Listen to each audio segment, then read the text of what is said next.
સંકલ્પ પત્ર એ આપ સૌની વચ્ચે જાહેર કર્યો છે।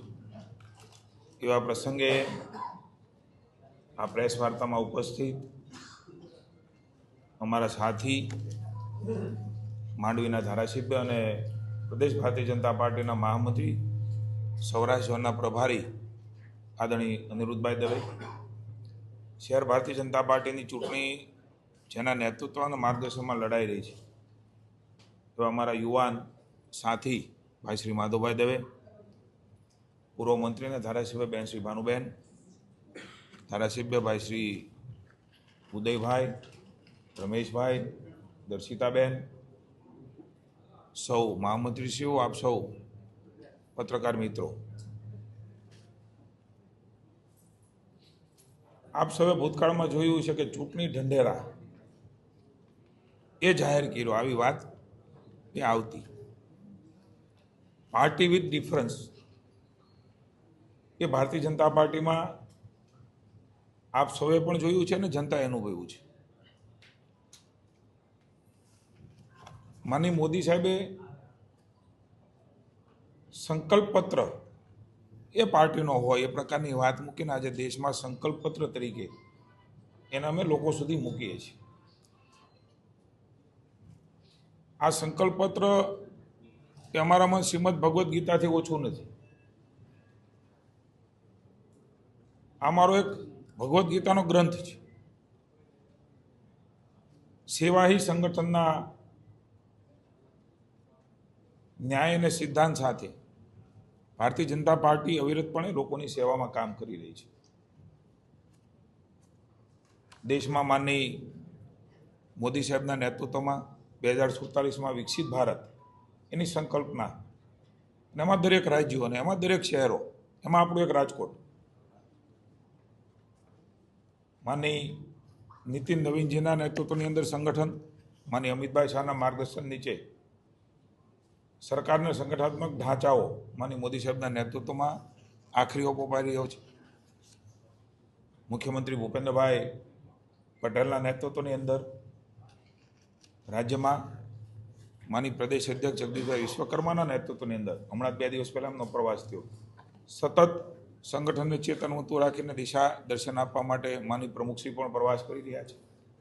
નાયબ મુખ્યમંત્રી હર્ષભાઈના માર્ગદર્શન નીચે સમગ્ર ભૂપેન્દ્રભાઈના નેતૃત્વમાં અને માર્ગદર્શન નીચે આપણે સૌ જાણીએ છીએ કે ગુજરાત એક નવી ઊંચાઈઓ ઉપર જઈ રહ્યું છે। ત્યારે એવા વખતે સ્થાનિક ચૂંટણીઓ એનું એક વિશેષ મહત્વ તરીકે હંમેશા ભારતીય જનતા પાર્ટી લે છે।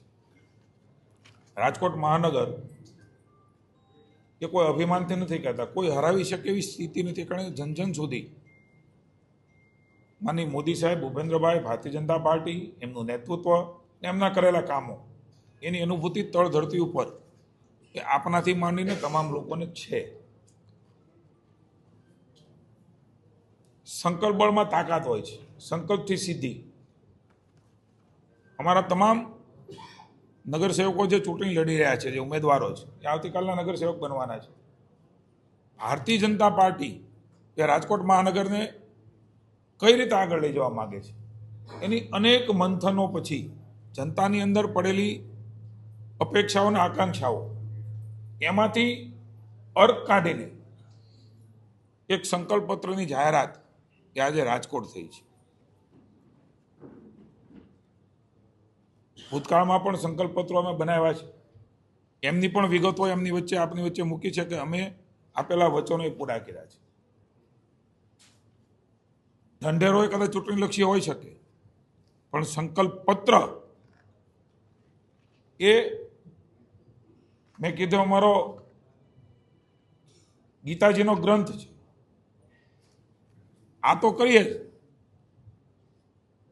જેમ ગીતાજીમાં આપણે સમજીએ છીએ, વાંચ્યું છે, સમજ્યા છીએ,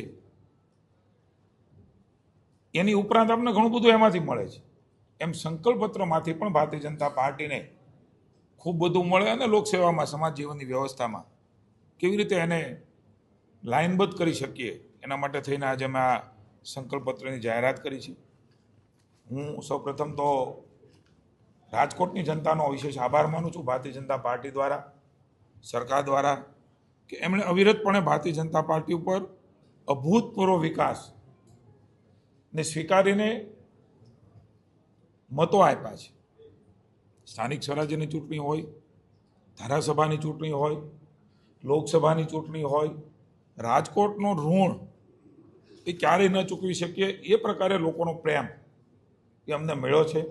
હું પ્રદેશ ભારતીય જનતા પાર્ટી વતી અને રાજકોટ મહાનગર વતી જનતાનો ઋણ સ્વીકાર કરીએ છીએ અને સંકલ્પબદ્ધતા સાથે એમની અપેક્ષાઓમાં પરિપૂર્ણ રીતે ખરા ઉતરીએ એના માટે પુનઃ એકવાર જનાદેશ માગવા માટે અમારા સૌ પ્રતિનિધિઓ, અમારી પાર્ટીના આગેવાનો, કાર્યકર્તાઓ નીકળ્યા છે. ત્યારે પુનઃ એકવાર આપના આશીર્વાદ એ અમે આપની પાસે માગીએ છીએ. અમને સંપૂર્ણ ભરોસો છે કે આપના આશીર્વાદ એ અમારું ચાલક બળ છે. આ ચાલક બળ થકી આપની સેવામાં અમારા નગરસેવકો, અમારી પાર્ટી, અમારા સૌ ધારાસભ્યશ્રીઓ, સંસદ સભ્યશ્રી એ તમામ ખરા ઉતરવા માટેના પૂરા પ્રયત્ન કરશે. મિત્રો, ઠાલા વચનોના બદલે આપણું રાજકોટ સ્માર્ટ સિટી એની અનુભૂતિ તમને મને બધાને થઈ રહી છે. સૌરાષ્ટ્રનું પાટનગર, સૌરાષ્ટ્રની રાજધાની ગણાતું આપણું આ રંગીલું રાજકોટ એને વિશેષ રીતે શણગારવાનું, સધાવવાનું, લોકજીવનની અંદર એ નીતિઓની અમલવારી દ્વારા એમને પણ કંઈક સુખાકારીની અનુભૂતિ થાય, કંઈક નવું થઈ રહ્યું છે. હું મહાનગરના શાસકો, મેયરશ્રી અને સમગ્ર ટીમને અત્યાર સુધી જેમણે કામ કર્યું છે, પ્રમુખોને, એ ધારાસભ્યશ્રીઓને, એ નગરસેવકો, નગરસેવિકાઓને અને કાર્યકર્તાઓને અભિનંદન આપું છું અને આભાર માનું છું કે બદલાઈ ગયેલું રાજકોટ એનું દર્શન એ અમારા સૌ પ્રતિનિધિઓ અને પાર્ટીના સૌ કર્મઠ કાર્યકર્તાઓ જે બૂથમાં બેઠો છે, જેને ચૂંટણી નથી લીધો પણ ભારી ભારતીય જનતા પાર્ટી જીતે, કે લોકસેવામાં અમારો પ્રતિનિધિ કામ લાગે, એમના પ્રયત્નોને પણ વિશેષ બિરદાવું છું. એનો ઋણ સ્વીકાર કરીને આભાર માનું છું અને સૌ સાથે મળીને એ બદલાયેલું રાજકોટ એ નવા રંગરૂપ સાથે મેગા સિટી છે બધા, એમની સ્પર્ધામાં ઊભો રહી શકે એ પ્રકારનું બનાવવાનો સંકલ્પ એ આ સંકલ્પ પત્રમાં અમે જાહેર કર્યો છે. સંકલ્પો તો મિત્રો નો આમાં લખ્યા હોય એવા પણ કામો અમે કરીએ છીએ. દેશની સરકારમાંથી સ્માર્ટ સિટીના, અમૃતમ યોજનાના, અનેકવિધ અલગ અલગ યોજનાના માનનીય મોદી સાહેબ દ્વારા પણ ખરબો રૂપિયા એ જનતાની સુખાકારી માટે આવે છે. રાજ્યમાં મુખ્યમંત્રી ભૂપેન્દ્રભાઈના નેતૃત્વમાં પણ ખરબો રૂપિયા. મિત્રો, હું રાજકોટની જનતાને વિશ્વાસ અપાવું છું, રૂપિયાના વાકે એક પણ કામ રાજકોટનું વિકાસનું અટકશે નહીં, એનો હું રાજકોટની જનતાને વિશ્વાસ અપાવું છું. ક્યારેય અટક્યું નથી ને અટકવાના પણ નથી. પ્રજાનો પૈસો છે, પ્રજાના માટે વપરાય. આ ભાવ સાથે, પ્રામાણિકતા અને નિષ્ઠા સાથે જનતાની સેવામાં આવનારા 5 વર્ષમાં અમે જોડાવાના છીએ. આંતરમાળખાકીય સુવિધાઓમાં પણ સ્માર્ટ સિટી પ્રોજેક્ટ અંતર્ગત મિત્રો હું ટૂંકી વાત કરીશ, કારણ કે આપના સંકલ્પપત્ર મળવાનો છે. હજી પણ કોઈને શુદ્ધ અને પૂરતું પાણી ન મળતું એના માટેનો સંકલ્પ એ રાજકોટ મહાનગરે ભારતીય જનતા પાર્ટીએ કર્યો છે. આપણું સિટી મેટ્રો સિટી બને એના માટે ક્રમબદ્ધ રીતે પ્લાનિંગ સાથે, આયોજન સાથે અમે આગળ વધવાના છીએ. તમામ વોર્ડ એ વિકસિત વોર્ડ હોય એનું ક્રમબદ્ધ આયોજન, એફએઝેડને રેન્ડમ નહીં, આ કામ થયું કરી નાખવા, આ માગણી કરી, પ્લાનિંગ સાથે એરિયા ડિફાઇન કરીને એ સર્વાંગી વિકાસ તરફ આગળ વધવાનું એક આયોજન. જૂના વિસ્તારો છે અને ઈસ્ટ ઝોનનો પણ કેટલીક મુશ્કેલીઓ છે, એમને આધુનિક વિકાસ તરફ દોરી જવાનો પણ એક પ્લાન એ અમારા સંકલ્પપત્રમાં છે. નવા સાઉથ ઝોનની રચના અને વિસ્તારનો વિકાસ એનો પણ એક ઉમેરો કરવાનો આયોજન છે. આવાસ યોજના અવિરત છે, નવી આવાસ યોજનાઓ, જ્યાં માનવી ત્યાં સુવિધા અને જે માણસ એને છત, ઘર, એ માનની મોદી સાહેબની સંકલ્પના એ રાજકોટ જનતાવાસીઓ માટે પૂરી કરીશું. સ્વચ્છતા હી સેવા. હું રાજકોટની જનતાને વિનંતી કરું છું કે કોઈ એક કોર્પોરેશનને સરકારથી નહીં છે, આપણે સૌ સાથે મળીને આપણું રાજકોટ એ સ્વસ્થ રહેવા માટેના આપણે પ્રયાસો કરીએ. માની મોદી સાહેબે ભૂતકાળમાં 50 વર્ષ એ ગુજરાતને થયા તારે સંકલ્પો લેવડાવ્યા. એમાં સ્વચ્છતા, અનાજ, લાઇટ, પાણી બચાવ, એમના કારણે અનેકવિધ લોકો આજે પણ એ સંકલ્પનું પાલન કરી રહ્યા છે. એમ આપણે સૌ સાથે મળીને આપણું શહેર સ્વચ્છ રાખીએ. કોર્પોરેશન તો કામ કરે પણ એની જાગૃતિ માટેનું પણ આપણે કરીએ. ટ્રાફિકની સમસ્યા ખૂબ મોટી દેખાઈ રહી છે. આખું પ્લાનિંગ કરીને રાજ્ય સરકાર પણ આ બધા સિટીમાં ટ્રાફિક માટેનું કાયમી નિરાકરણનું એક પ્લાનિંગ કરી રહી છે. એમાં રાજકોટમાં પણ એ પ્રકારે મેનેજમેન્ટ અને રસ્તાઓના વિકાસ માટે થઈ અને આગળ વધશે. ટ્રાન્સપોર્ટેશનની સુવિધાઓ, નવા બ્રિજ અને અંડરપાસ, જેનાથી ટ્રાફિકની સમસ્યાઓનું નિરાકરણ થાય અને ઝડપથી આપણે આપણા સ્થાન ઉપર જઈ શકીએ. 4 રસ્તાઓમાં મોટાભાગે બનાવ્યા પછી તકલીફો થતી હોય છે. તેનું વૈજ્ઞાનિક ઢબે એનું સંચાલન થાય, જેનાથી ટ્રાફિકની સમસ્યા હળવી થાય. મેટ્રો ટ્રેન દોડાવવાનો પણ સંકલ્પ આવનારા સમયમાં ભારતીય જનતા પાર્ટી મહાનગર દ્વારા નક્કી કર્યો છે. આરોગ્યની કેટલીક સુવિધાઓ, ઝોન દીઠ મિની હોસ્પિટલ, અર્બન હેલ્થ સેન્ટરનું વિસ્તૃતિકરણ, આયુષ્માન કાર્ડ જેને નથી પહોંચ્યું પહોંચાડવાનો નિર્ણય, યુવાનો અને રમતગમત. કોમનવેલ્થ 2030માં રમાઈ રહી છે, ત્યારે રાજકોટમાં સૌથી વધારે ગેમ્સ કેમ રમાય? સમગ્ર વિશ્વના રમતવીરો આપણા રાજકોટમાં કેવી રીતે આવે? એના માટેનું ઇન્ફ્રાસ્ટ્રક્ચર, અંગ્રેજી માધ્યમની શાળાઓ, સ્માર્ટ શિક્ષણ, રમતગમત સંકુલો માટેની આધુનિક સુવિધાઓ, એની પણ યોજના. મિત્રો, લાઇબ્રેરીની આવશ્યકતા શહેરમાં મેં બહુ જોઈ છે. ઘર મોટા થયા, ગામમાં રહેતા હોઈએ, કુટુંબ મોટું થાય ત્યારે એમને વાંચવાની સુવિધા માટે એક લાઇબ્રેરીનું આયોજન. રમશે રાજકોટ, આગળ વધશે રાજકોટ. એ પ્રકારે કૌશલ્ય જેમની પાસે પીડ્યું છે, ખેલો ઇન્ડિયા, ચક દે ગુજરાત, આ ભાવ સાથે એનું પણ પ્લાનિંગ કરીશું. બાળકો માટેના પણ રમકડા ગૃહ, વાર્ષિક રમતોત્સવ, રોજગાર, વેપાર અને ઔદ્યોગિક વિકાસ. મિત્રો, આપણે સૌ હમણાં જોયું કે રિજિયોનલ વાઇબ્રન્ટ કોન્ફરન્સ, કલ્પના ન કરી શકીએ એટલું રોકાણ કે રાજકોટ રિજિયનમાં, આપણા સૌરાષ્ટ્ર રિજિયનમાં એવું રાજકોટ પણ એમાં અગ્રેસર રહ્યું. એના કારણે અનેક નાના મોટા ઉદ્યોગ અને વેપાર, અને એના માટે રાજકોટ મહાનગરે કરવાની બાબતો હોય એમાં પૂરો સહકાર અને વેપારીઓને, ઉદ્યોગપતિઓને આપીને સરળીકરણ કરવાનો પણ નિર્ણય એ કર્યો છે. જ્યાં ઉદ્યોગો છે ત્યાં ઇન્ફ્રાસ્ટ્રક્ચર પૂરું પાડીને એમાં સરળતા રહે એની પણ વ્યવસ્થાઓ કરીશું. નવા હોર્સ ઝોન, એમના થકી હોકર્સ ઝોન, અનેક રોજગારીની તકો જ્યાં ઉપલબ્ધ થાય એવું છે એના માટેના પ્રયાસો. નાના અને ગરીબ ધંધાર્થીઓ છે માટે એફોર્ડેબલ કોમ્પ્લેક્સ, એનું પણ આયોજન. ઝોન દીઠ રોજગાર તાલીમ કેન્દ્ર, મહિલા સશક્તિકરણ, મહિલા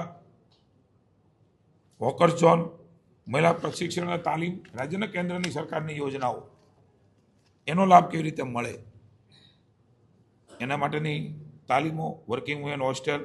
પર્યટન માટે રાજકોટ એ અતિ મહત્વનું સેન્ટર બન્યું છે, ત્યારે એમના માટેનો ને સાંસ્કૃતિક ધરોહર એ જાળવી રાખવા માટે રાજકોટ અગ્રેસર રહ્યું છે. રાજકોટનું એક ભાવ છે લોકોનો કે અમારું રાજકોટ, અમારી સંસ્કૃતિ. એ સંસ્કૃતિના આધાર ઉપર સ્વાભિમાની રાજકોટના લોકોને મેં જોયા છે. એ સ્વાભિમાન, સાંસ્કૃતિક વારસાની સાથે મનોરંજન અને પર્યટનના સ્થળો એ વિકસે.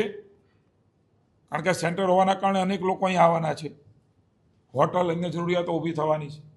એ પ્રકારની આયોજનબદ્ધ રીતે પણ એમાં આગળ વધીશું. ઓપન એર થિયેટર, આધુનિક કન્વેન્શન સેન્ટર, જેમ ગાંધીનગર મહાત્મા મંદિર છે એવું ખૂબ મોટું કન્વેન્શન સેન્ટર એ રાજકોટમાં, રાજકોટ રિજનને કામ લાગે એવું માટે બનાવવાનો નિર્ણય. નવા ફૂડ ઝોન, સાંસ્કૃતિક સ્પર્ધા અને ધાર્મિક સ્થળો, ટેકનોલોજીનો ઉપયોગ. એઆઈમાં આપણો દેશ અગ્રેસર, એના માટે મોદી સાહેબે વિશ્વની એઆઈ સમિટ કરી, વિશ્વનું ધ્યાન ખેંચ્યું, અને એઆઈમાં આપણું રાજકોટ કેવી રીતે આગળ રહે ટેકનોલોજીના માધ્યમથી. સરળતાના માર્ગ અપનાવવાનો પણ પ્રયાસ એ રાજકોટ મહાનગર દ્વારા થશે.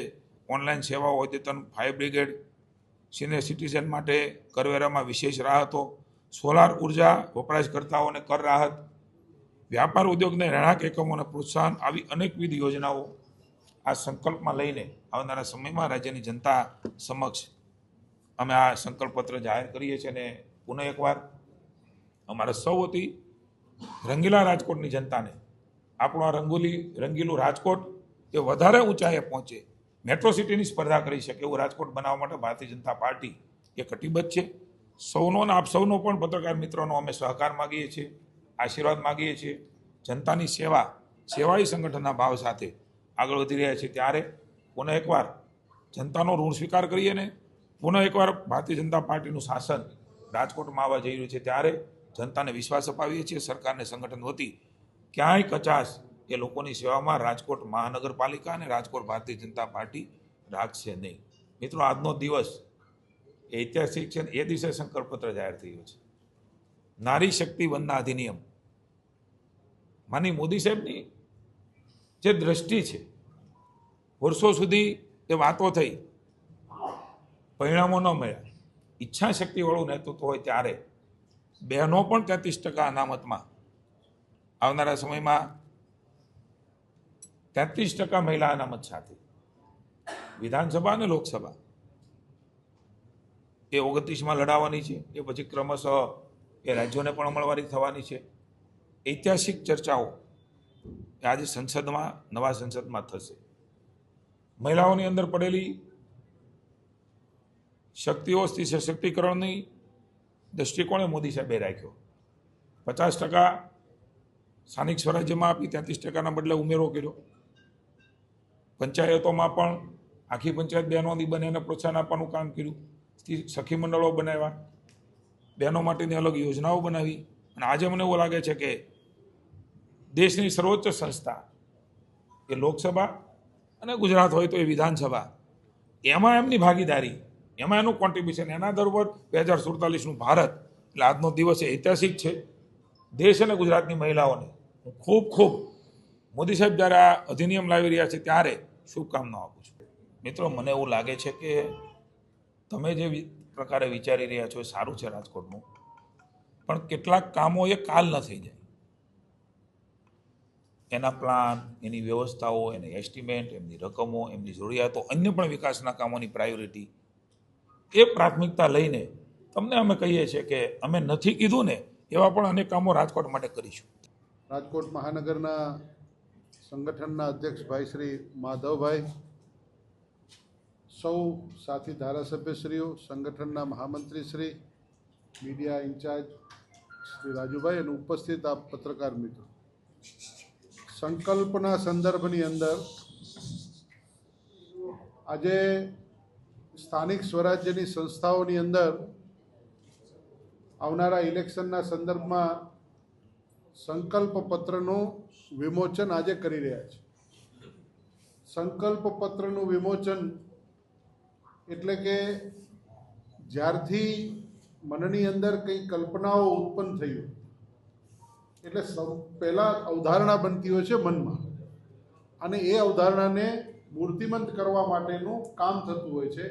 એટલે એને સંકલ્પ કહેવાય છે. અને સંકલ્પ પત્રનું સ્થાનિક સ્વરાજ્યની સંસ્થા મારફતે અહીંના વિસ્તારના વિકાસ માટે અને દેશના યશસ્વી અને તપસ્વી પ્રધાનમંત્રી આદરણીય નરેન્દ્રભાઈ મોદી સાહેબના નેતૃત્વની અંદર ભારતીય જનતા પાર્ટી જે પ્રકારે એક પછી એક કાર્યો કરી રહી છે, તમે બધા સૌ વિદિત છો કે ભારતીય જનતા પાર્ટીના શરૂઆતથી જનસંઘના વખતથી સંકલ્પ પત્રોની અંદર પ્રારંભ થતો 370ની કલમ, રામ મંદિર અને સમાન સિવિલ કોડ, તો એ પૈકી દેશના યશસ્વી પ્રધાનમંત્રી નરેન્દ્રભાઈ મોદી સાહેબના નેતૃત્વની અંદર 370ની કલમ હટી ગઈ છે.